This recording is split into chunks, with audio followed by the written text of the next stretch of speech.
بسم الله الرحمن الرحیم.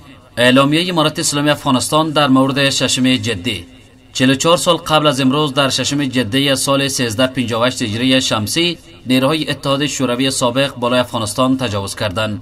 ملت مسلمان و مستقل افغان اشغال و تجاوز هیچ اشغالگر را تحمل نمیتواند.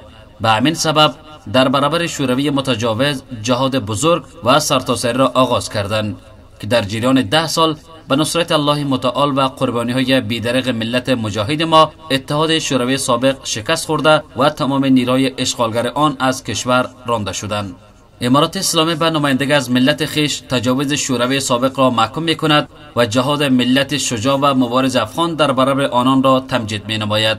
افغانستان در امور داخلی هیچ کشور مداخله نمی کند و به کسی هم اجازه نمی دهد که حقوق حقیقی ما را زیر پا نماید و در امور داخلی ما مداخله کند.